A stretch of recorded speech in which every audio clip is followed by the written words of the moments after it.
So you got the big order. Yeah, we got the big Was order. there any headaches or it went smooth? Oh, so many headaches. That order definitely taught me, don't spend it until you have it. During the time that I was working on Ray's order, my lights actually got shut off at my house. So I had no power, I couldn't run the flash dryer, we were printing in the dark, but I had a 100-piece order that I said I was gonna make for Reyes, you know? What's up, everybody? Thank you for coming to another RTE shirts video. And today we have the homies, Javi and Nigel from, what's your printing name? We got Grassroots Print Co. This is our print company here inside of this building. We've been doing this in here specifically since July 17th of 2020. So we're kind of new to this space, but this is Grassroots Print Co. headquarters right here. Welcome, welcome. There you go. They've been doing it for over a year during the pandemic.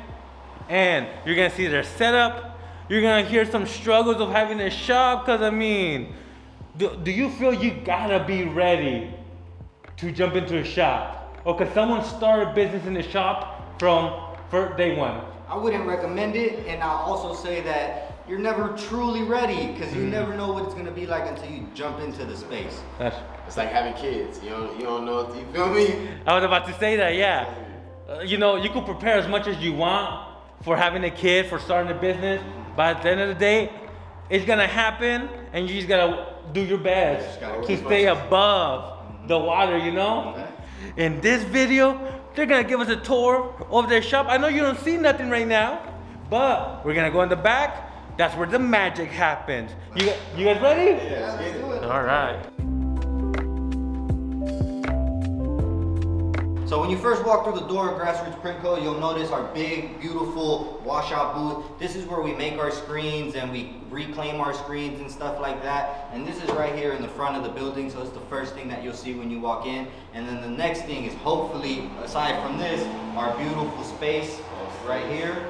So it's going to be used as a venue space. So from pop-up shops, fashion shows, if you want to rent it out to do a photo shoot, a meeting, you know what I mean, a workshop, there's so many different things you can do. It comes with a stage, which was literally a blessing.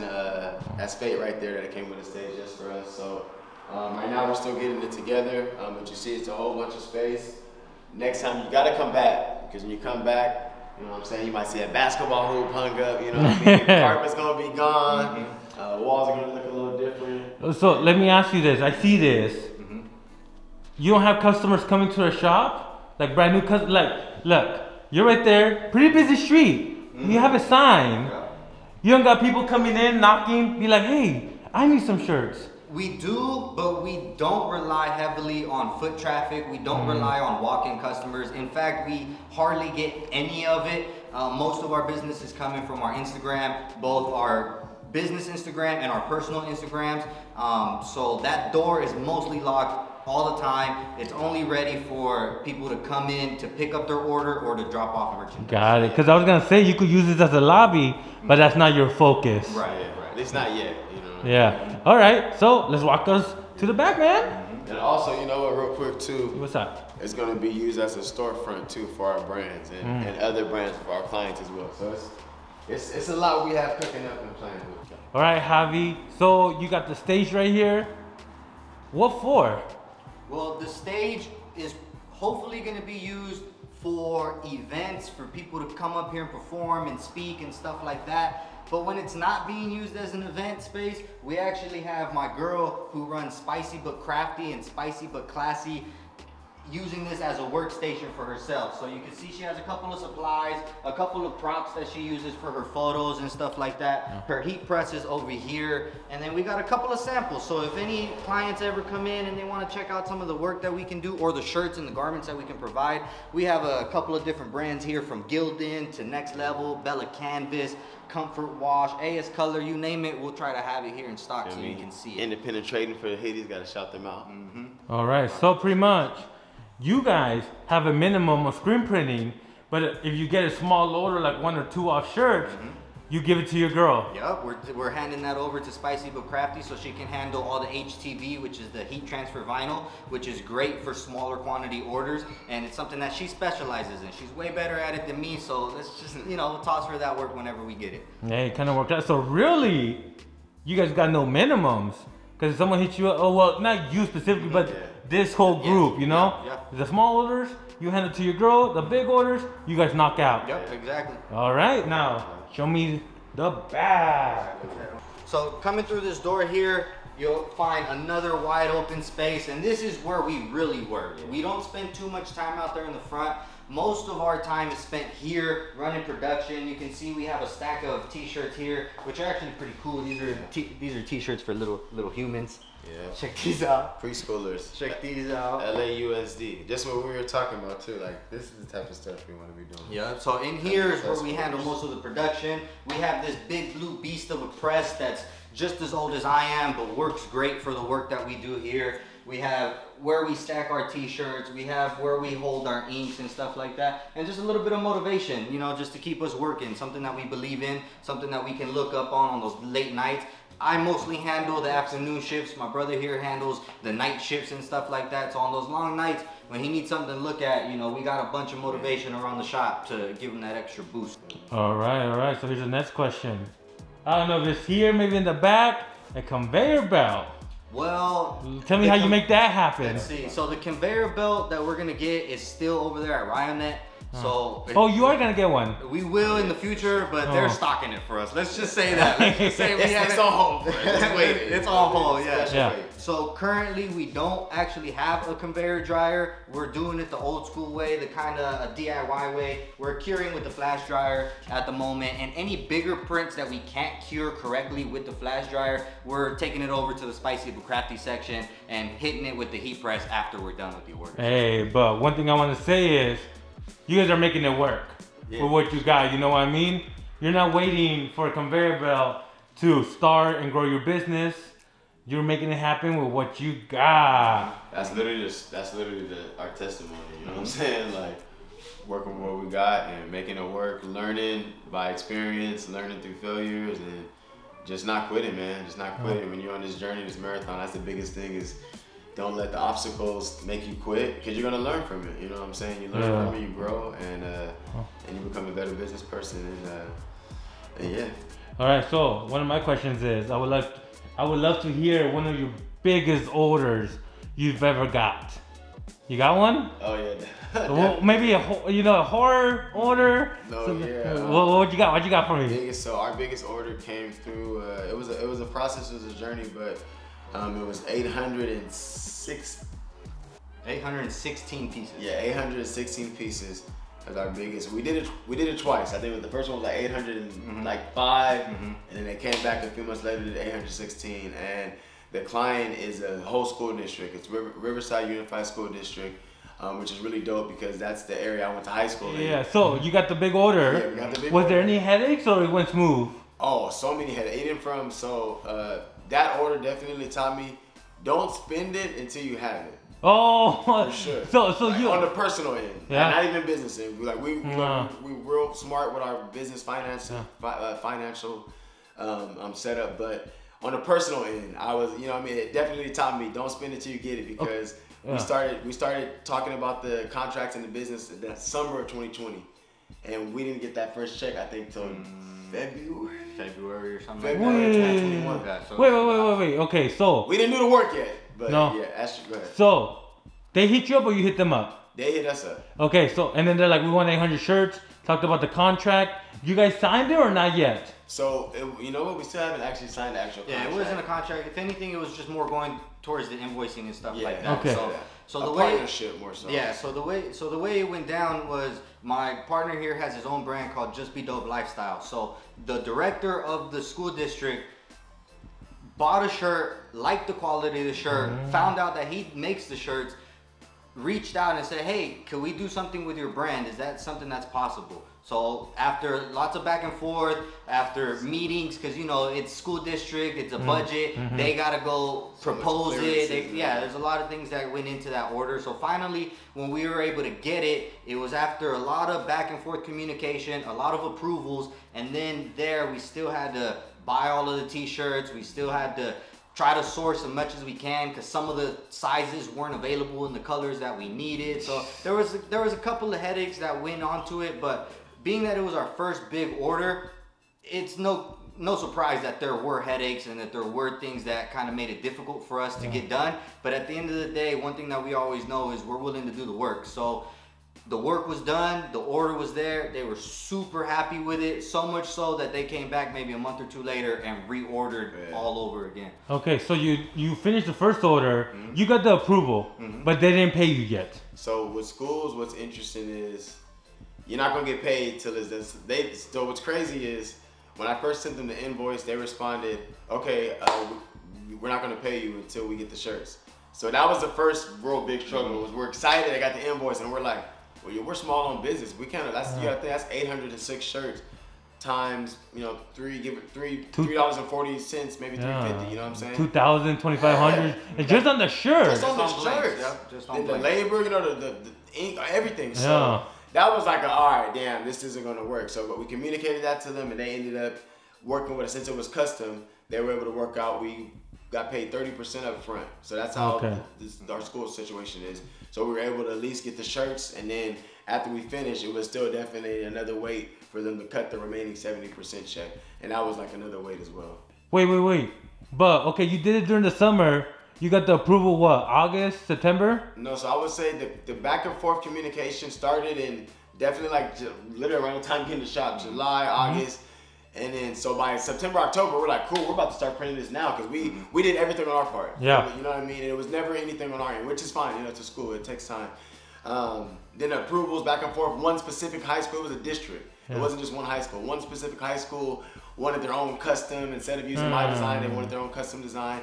So different things. And then finally, after getting over the 30% hump and then like clearing that, we didn't start printing until we got the first 30% check in like January, end of January, or starting February. Oh, okay. So you did get paid after you gave them the shirt. But even then, it was like it was like a school district isn't allowed to spend the money until they receive product, right? But there was a little loophole. Since they were getting custom merchandise, they were able to pay a 30% deposit. They sent that 30% deposit. We buy the t-shirts, we make the t-shirts, and then we gotta wait for the remaining balance after that. Got it. Let me ask you, what you learned from that lesson? I mean, after you explained it, seems like it went pretty smooth, you know? Yeah. All right, it and just then, was, you know. Yeah. You know, it has its obstacles. That's right. But they came back. They came back, and hopefully they're gonna continue to come back. Yeah, they will. It's locked in for sure. There you go. So, Javi, we've actually worked before, right? Yes, we have. And I remember the messages, bro, and I'm like, yo, Javi, you alright over there? Well, tell me what happened, man. I gotta admit, you know, it was definitely a struggle back then, and like he said, we worked together way back a long time ago before we had this shop, when the shop was just in a spare bedroom in my house. Reyes was looking around to see if he can find somebody to make merch for him, and I had already been soaking up the content. I was a fan, so I offered my services for free so long as he can put up the money for the t-shirts, right? So we made the agreement, everything worked out. I was super stoked to get the job and to work on it, you know, and I, during that time, was really irresponsible with my money, and I wasn't taking care of my finances too well. So during the time that I was working on Reyes' order, my lights actually got shut off at my house. So I had no power, I couldn't run the flash dryer, we were printing in the dark, but I had a 100-piece order that I said I was gonna make for Reyes, you know? And the order already started out with some hiccups, because the order is gonna have the signature RE logo in gold, and I thought I had the gold color in my stock. Turns out I had this orange color, you know, and this wasn't gonna be it, you know. So that was the first hiccup. The color was wrong. Javi, I'm gonna be honest, bro. I would have took that without any complaints. Just want to let you know, man. Right. But why did you? I even told you, hey man, that's cool with me. Right, yes. And he did say that, because I brought it up to him. But I'm very particular, you know, I'm somebody who pays attention to the details, and more than for the person, I like to do it for me. I like to know that I did the job that I said I was going to do, and the gold color is the Reyes logo, so it had to be that Reyes gold. So I went out, I bought it, it's nothing, right?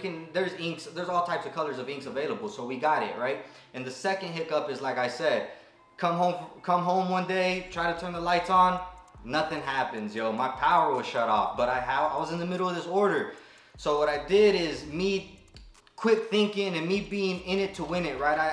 I never let nothing hold me back from what I want to get. Any obstacle is just something we got to climb over, right? So I proceeded to climb over it.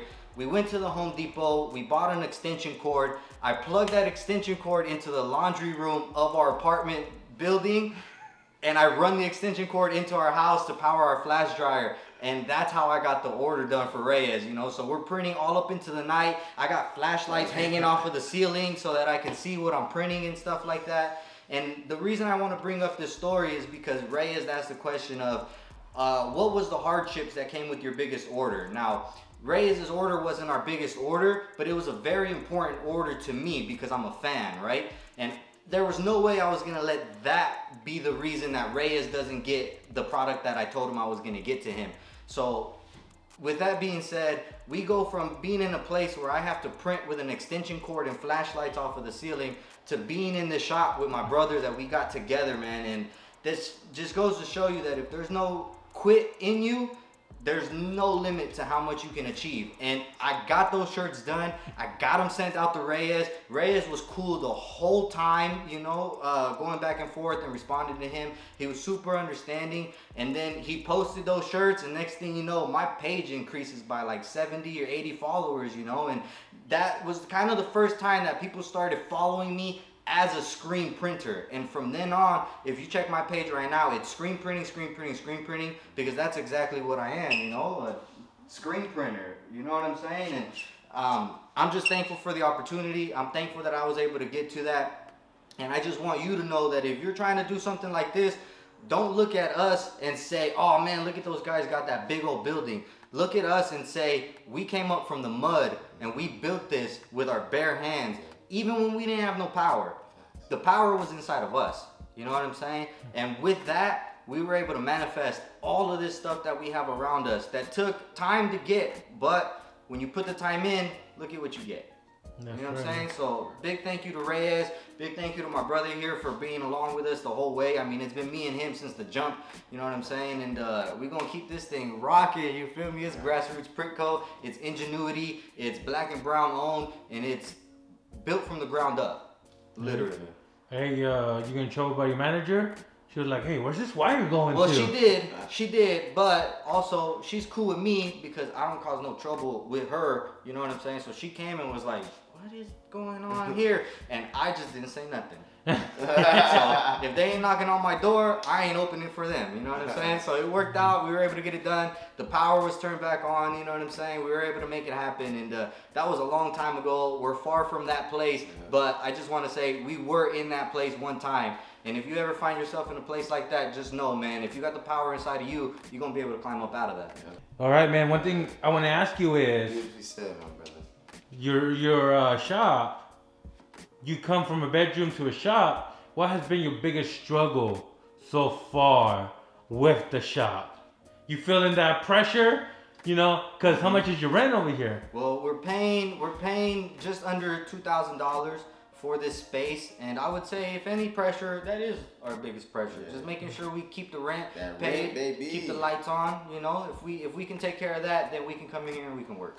So you feeling that pressure, but you make sure you pay your rent. How do you make sure you pay your rent? You know, take care of that. Yeah, pretty easy. Printing t-shirts. Yeah, getting the orders, yes, sir. And then paying your bills first. Paying our bills first. Yeah. Yep, because like he said, we have personally struggled with our finances. Luckily, through those personal struggles, we didn't bring those over into our business. So our business finances and the way we use our money that comes in for our business, we're very responsible with, but we learned that by being irresponsible with our own money. You know what I'm saying? So now, first and foremost, pay the building, pay for our supplies, and as long as we got those two things, well, we got a business that we can be able to come in here and work towards, and then that in turn is gonna put money in our pockets, and that's how we survive. All right, guys, there you go. Hopefully you enjoyed the knowledge they just dropped, and hopefully you're motivated to go for it. But before I let you go, let's say somebody wants to place an order, or they want to follow you, you know, to be inspired. Where can they do that? They can follow us on our Instagram at Grassroots Print Co. Send us a DM. Please include your design, the type of garment that you want, and how many of it that you want to make. And we'll go through the process of getting your order set up. You can follow me personally at Artisan Javi and my own brand, Truist & Company. Truist & Co. on Instagram. Truist & Co. on Instagram. And then, so like we said, one more time, Grassroots Print Co. DM us, we got you. Quality work, genuine care. Just know who you talk to is who's printing your shirts, you know what I'm saying? And we print from a brand perspective. My brand is Just Be Dope. You can find it at Just Be Dope Lifestyle. My personal page is Nigel Just Be Dope. There you go. I'm gonna put everything in the description below. And if you enjoy this t-shirt content, you want to see more, press the like button. Don't forget to subscribe. And I'll see you in my next video. Yeah. Bye, everybody. Don't sleep on Reyes, man. Subscribe.